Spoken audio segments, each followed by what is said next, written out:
ug dinhi ning atong tulumanon. Inyong masayran ang kamaturan. Kayo sa kamaturan.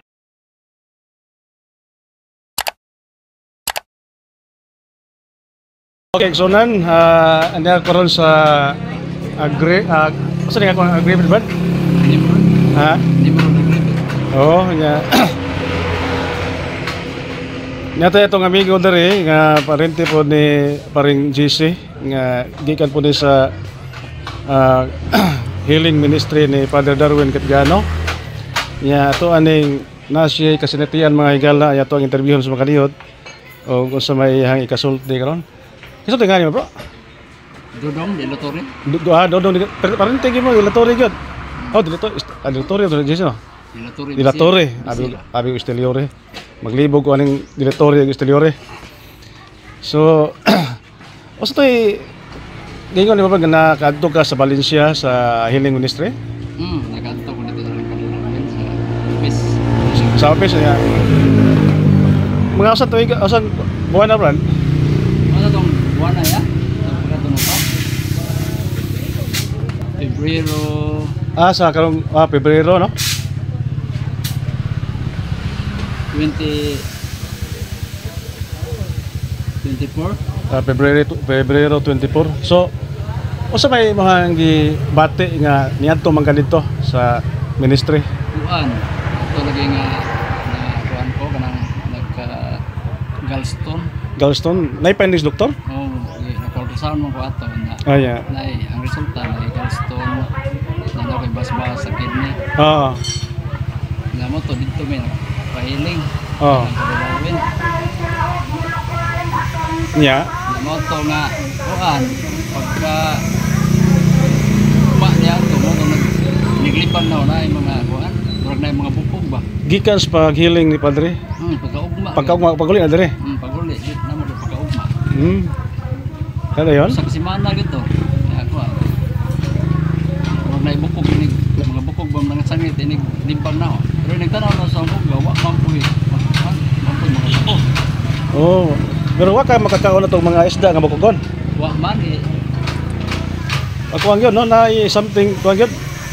Naagito Na kalainan yun, no? No, ang siguro sa sa tinatawag sa. Iya, kumusta man lang imong giwat so kada adto kas pag deliverance? Usa may mga reaksyon o bakit mga paghitabo na nabay kayuhan or Na ayo ang kuan kay pag-ultrasound og utro. Negative naman.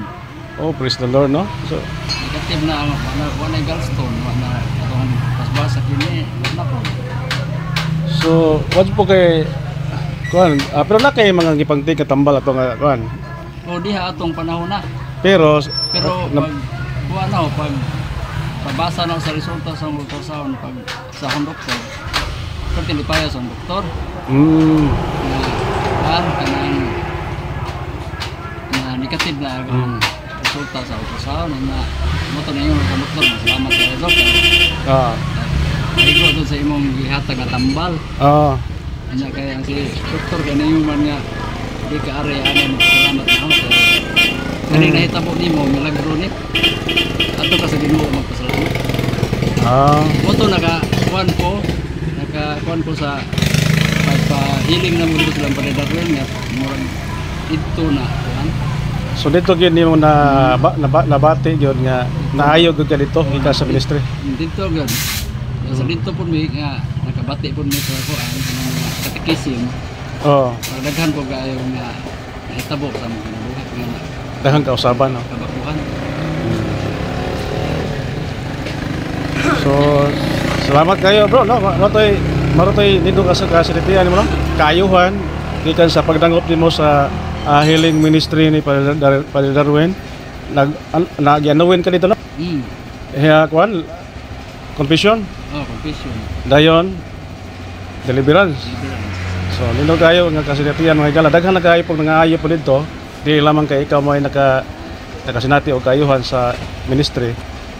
Kundi daghan po nga mga testimony. Gikan sa pagkano mo dito, amo lagi panikamot na sa matag Domingo kami magasimba. Di para sa una nga simbang sa hindi ang kasimba. Tapos simbang late na sa misa. Pero karon na mo yung panimuhaan na ang kinabuhi niya. Paminaw na may sa katikisim. So na renewed yun, no? Nadjay kabaguhan dili lamang sa physical kundi sa spiritual nga side. Pinagi nas pagpaminaw sa mga katekism dito. So mo na, no?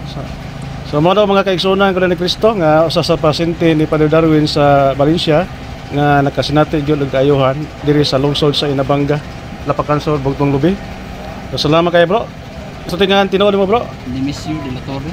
Nemesio de la Torre. So parente ron ni Father Darwin ani Brad J.C. Bisira.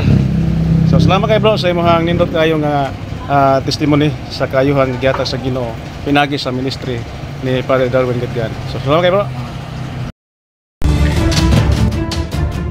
ug inyo nang nabati ang mga kamatuoran dinhi ning atong tulumanon kay sabay kamatuoran. Ako lang hinaot nga daghang kamog nakatunan. Daghang salamat.